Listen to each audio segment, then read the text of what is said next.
আমি আপনাদের খেদমতে কোরআন আল কারীমের সবচেয়ে বৃহত্তম সূরা সূরাতুল আল বাকারার 183 নম্বর আয়াত কারিমা তেলাওয়াত করেছি। এই আয়াতকে সামনে রেখে অল্প কিছু কথা আপনাদের মাঝে শেয়ার করার চেষ্টা করব ইনশাআল্লাহ। রব্বুল আলামিন বলেন, يا أيها الذين آمنوا كتب عليكم الصيام كما كتب على الذين من قبلكم لعلكم تتقون। আল্লাহ সুবহানাহু ওয়া তাআলা বলতেছেন, হে ইমানদারগণ, হে বিশ্বাসীগণ, কুতিবা আলাইকুমুস সিয়াম, তোমাদের উপর রোজাকে ফরজ করা হলো। কামা কুতিবা আলাল্লাযীনা মিন ক্বাবলিকুম, যেমন ভাবে ফরজ করা হয়েছিল তোমাদের পূর্ববর্তী লোকদের উপর। কেন ফরজ করা হয়েছে? লাআল্লাকুম তাত্তাকুন, যেন তোমরা তাকওয়া অর্জন করতে পারো, আল্লাহ পাক রব্বুল আলামিন ভয় অর্জন করতে পারো। সুবহানাল্লাহ। আল্লাহ তাআলা বলতেছেন যে হে ইমানদারগণ, হে বিশ্বাসীগণ, কুতিবা আলাইকুমুস সিয়াম, তোমাদের উপরে পবিত্র মাহে রমজানের রোজাকে ফরজ করা হলো। কামা কুতিবা আলাল্লাযীনা মিন ক্বাবলিকুম, যেমনি ফরজ করা হয়েছিল তোমাদের পূর্ববর্তী লোকদের উপর। কেন ফরজ করা হয়েছে? লাআল্লাকুম তাত্তাকুন, যেন তোমরা তাকওয়া অর্জন করতে পারো, আল্লাহ তাআলার ভয় অর্জন করতে পারো। বলে সুবহানাল্লাহ। মুআজ্জাজ হাজিরিন, পবিত্র মাহে রমজান মাস এমন একটি মাস, যে মাসকে আল্লাহ পাক রব্বুল আলামিন বান্দার জন্য রহমত, বরকত, বারাকা দিয়ে পরিপূর্ণতা দান করেছেন। সুবহানাল্লাহ। পবিত্র মাহে রমজানের বরকত কম নাকি বেশি? কথা বলেন। বেশি। কত বেশি? অন্য মাসে নফল ইবাদত করলে, অন্য মাসে সুন্নাত ফরজ ইবাদত করলে যে পরিমাণ সওয়াবের অধিকারী হওয়া যায়, এই মাস পবিত্র মাহে রমজান মাসের গুরুত্ব ফজিলত এত বেশি। এই মাসে যদি কোনো বান্দা নফল ইবাদত করে, আল্লাহ পাক রব্বুল আলামিন মাসে ফরজ ইবাদত করার সমপরিমাণ সওয়াব আল্লাহ তাআলা তার আমলনামায় ফিলাপ করে দেবেন। বলি সুবহানাল্লাহ। আল্লাহ পাক রব্বুল আলামিন এই মাসের গুরুত্ব ফজিলত যত রেখেছেন, অন্য মাসে ফরজ ইবাদত করলে যে পরিমাণ সওয়াব পাওয়া যায়, আল্লাহ পাক রব্বুল আলামিন পবিত্র মাহে রমজানে আমরা যদি নফল ইবাদত করি, সেই পরিমাণ সওয়াব দিয়ে দিবেন। বলি সুবহানাল্লাহ। শুধু তাই নয়, অন্য মাসে 1 টাকা দান করলে 1 টাকার সমপরিমাণ সওয়াব পাওয়া যায়, কিন্তু পবিত্র মাহে রমজানের বরকত এত বেশি। পবিত্র মাহে রমজানে যদি কেউ 1 টাকা দান করে, আল্লাহ পাক রব্বুল আলামিন সেই টাকাকে 70 গুণ বাড়িয়ে তার আমলনামায় সওয়াব দিয়ে পরিপূর্ণতা দান করে দেন। বলি সুবহানাল্লাহ।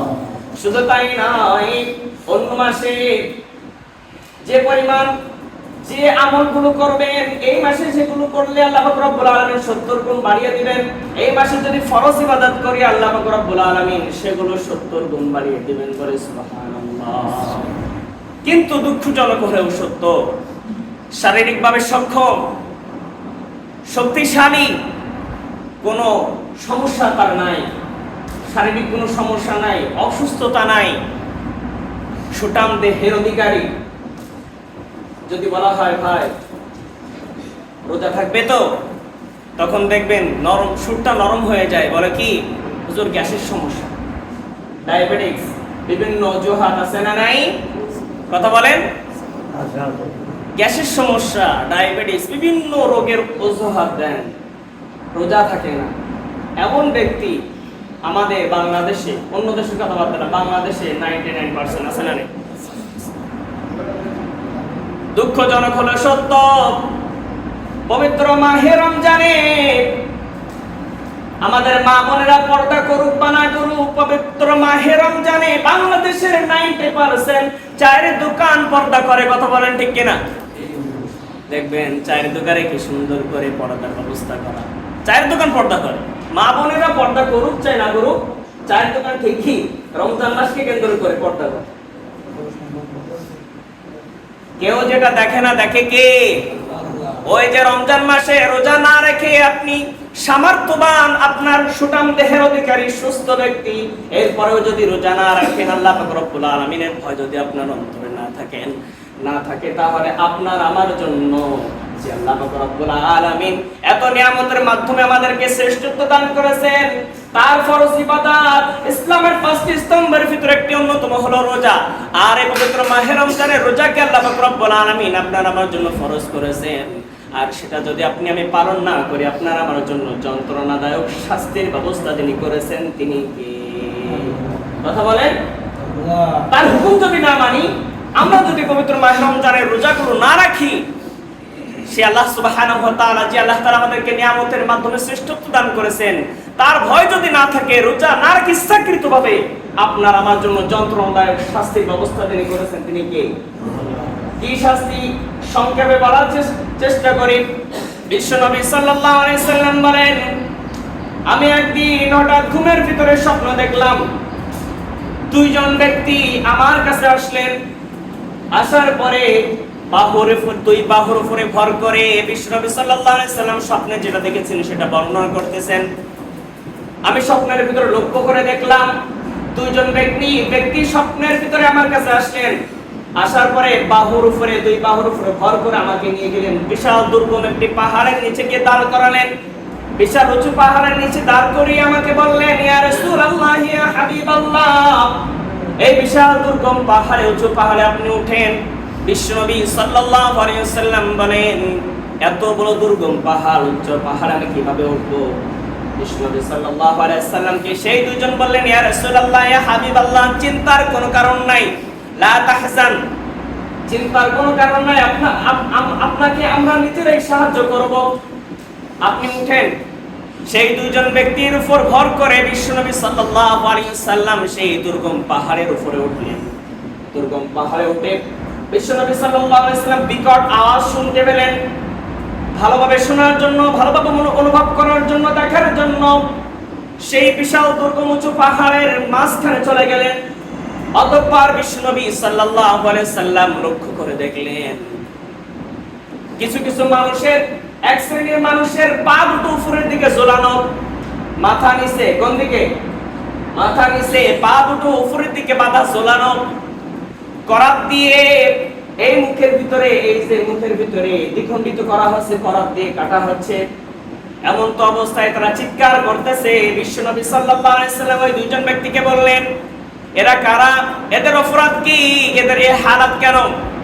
সেই দুজন বললেন, ইয়া রাসূলুল্লাহ, ইয়া হাবিবাল্লাহ, এই ব্যক্তিগুলো হলো তারা যারা সুস্থ থাকা সত্ত্বেও পবিত্র মাহে রমজানের রোজাগুলো ইচ্ছাকৃতভাবে ভঙ্গ করেছেন। এই শ্রেণীর মানুষগুলো হলো তারা।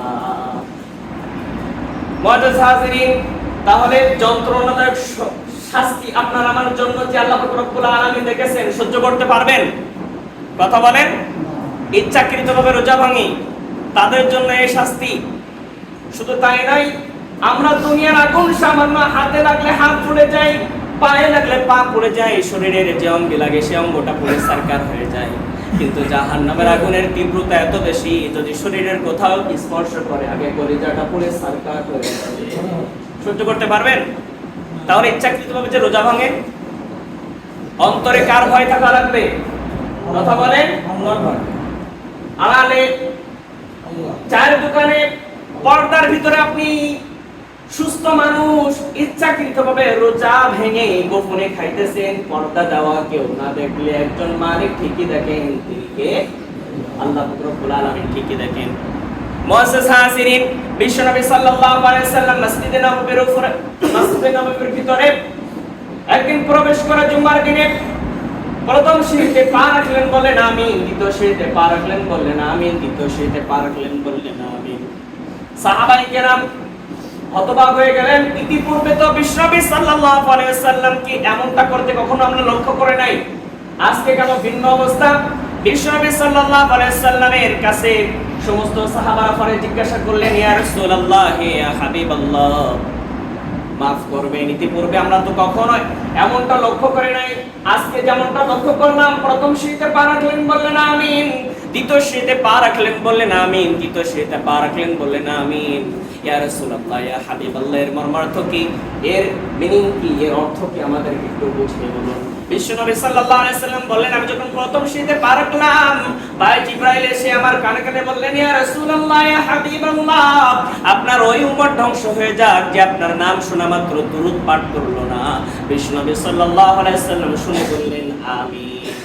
এরপরে দ্বিতীয় শীতে যখন পা রাখলাম, জিবরাইল আলাইহিস সালাম আমার কানে কানে এসে বললেন, ইয়া রাসূলুল্লাহ, আপনার ওই উম্মত ধ্বংস হয়ে যাক, নিঃস্ব হয়ে যাক যে পিতামাতা একজন বা দুইজন বা উভয়কে ফেল, অথচ তাদের খেদমত করে জান্নাত ক্রয় করতে পারলো না, আপনার সেই উম্মতগুলো ধ্বংস হয়ে যাক। বিশ্বনবী সাল্লাল্লাহু আলাইহি ওয়াসাল্লাম বলেন, আমিন। এরপরে বিশ্বনবী সাল্লাল্লাহু আলাইহি ওয়াসাল্লাম বলেন, আমি তৃতীয় শীতে যখন পা রাখলাম, জিবরাইল আমিন আমার কানে কানে বললেন, ইয়া রাসূলুল্লাহ, আপনার ওই উম্মত ধ্বংস হয়ে যাক যে পবিত্র মাহে রমজানের রোজা পেল অথচ নিজের গুনাহগুলো আল্লাহর কাছ থেকে maaf করে নিতে পারলো না। বিশ্বনবী সাল্লাল্লাহু আলাইহি ওয়াসাল্লাম শুনে বললেন, আমিন। মানে আল্লাহ পাক রব্বুল আলামিন এই দোয়াগুলো কবুল করো।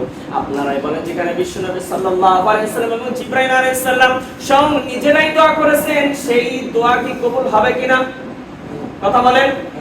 নো ডাউট, কোনো সন্দেহ নাই। যেখানে আল্লাহর রাসূল নিজে দোয়া করেছেন, জিবরাইল আলাইহিস সালাম দোয়া করেছেন, রোজা পবিত্র মাহে রমজানের রোজা পেয়ে যদি আল্লাহ তাআলার কাছে আপনার আমার জীবনের গুনাহগুলো maaf করে নিতে না পারলাম, তাহলে আপনি আমিও সেই ধ্বংসের কাতারে, কথা বলেন ঠিক কিনা? এখন রোজা রাখবেন কি ইচ্ছাকৃতভাবে ভঙ্গ করবেন, নাও দা ডিসিশন ইজ ইওর, এখন সিদ্ধান্ত আপনার। কথা বলেন। সংক্ষেপে বলার চেষ্টা করি। এবার রোজা রাখলে কি পাবো, রোজা রাখার ফজিলত কি, সংক্ষেপে বলার চেষ্টা করি। আল্লাহ পাক রব্বুল আলামিন অন্যান্য ইবাদতের ব্যাপারে অনেক সওয়াব দিবেন, এই সওয়াব দিবেন, সেই সওয়াব দিবেন, অনেক কিছু বর্ণনা আছে, হাদিসে আছে, আছে না? অন্যান্য ইবাদতের ব্যাপারে সবকিছু বলা আছে ইল্লা সাওম, কিন্তু রোজা ব্যতীত। আল্লাহ পাক রব্বুল আলামিন বলেন, as-sawmu li, রোজা আমার জন্য, ওয়ানা জিবি, আর আমি আল্লাহ পাক রব্বুল আলামিন নিজেই এর প্রতিদান দিয়ে দেব, বলে সুবহানাল্লাহ। আপনারা বলেন, আল্লাহ পাক রব্বুল আলামিন যত বড় তার প্রতিদানও তত বড়। কথা বলেন। আল্লাহ বলেন, as-sawmu li, রোজা আমার জন্য, আর আমি এর প্রতিদান আল্লাহ সুবহানাহু ওয়া তাআলা বলতেছেন আমি নিজেই দেব, সুবহানাল্লাহ ওয়া বিহামদিহি। শুধু তাই নয়, রোজাদারদের জন্য আল্লাহ পাক রব্বুল আলামিন এমন পুরস্কারের ব্যবস্থা করেছেন যে পুরস্কারটা শুধুমাত্র রোজাদার ব্যতীত আর কেউ উপভোগ করতে পারবে। বিশ্বনবী সাল্লাল্লাহু আলাইহি ওয়াসাল্লাম বলেন, রোজাদারদের জন্য আল্লাহ পাক রব্বুল আলামিন একটি রায়হান নামক জান্নাত উপহার রেখেছেন, যে জান্নাতে রোজাদার ব্যতীত আর কেউ ঢুকতে পারবে না, প্রবেশ করতে পারবে। আর রায়হান নামক দরজা দিয়ে যদি কেউ, ওই দরজা দিয়ে যদি কেউ প্রবেশ করে, আর কখনো তার পিপাসা লাগবে না। সুবহানাল্লাহ।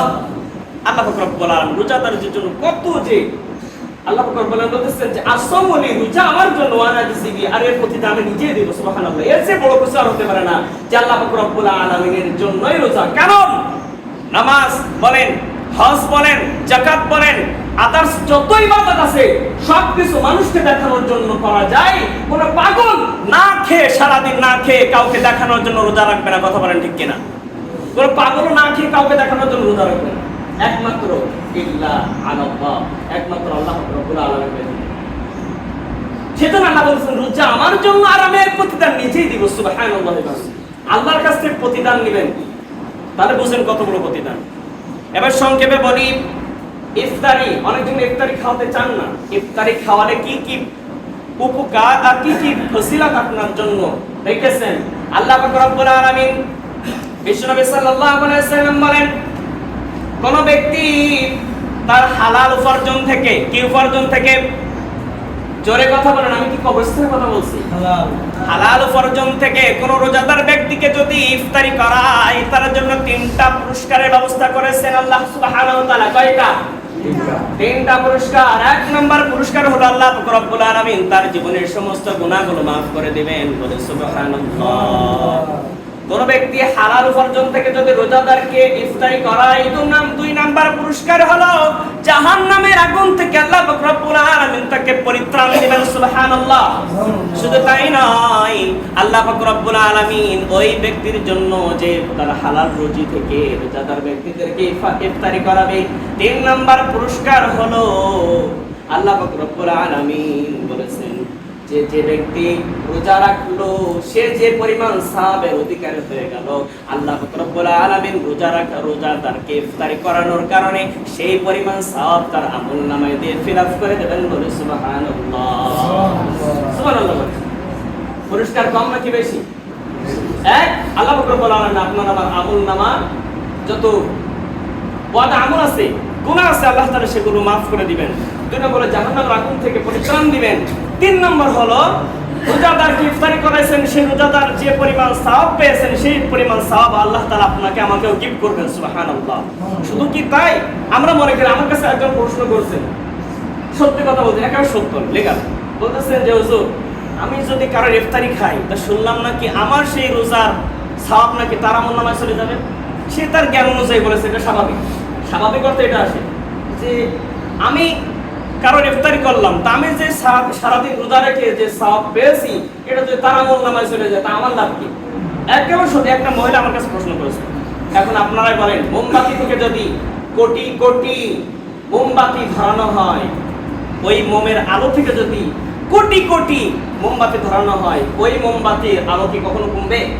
কথা বলেন, কমবে না। ঠিক তেমনই ভাবে আল্লাহ রাব্বুল আলামিন যেটা দেবেন সেটা তার এক্সট্রা, কিন্তু আপনার যে সওয়াব আপনি ঠিকই পেয়ে যাবেন। কথা বলেন ঠিক কিনা?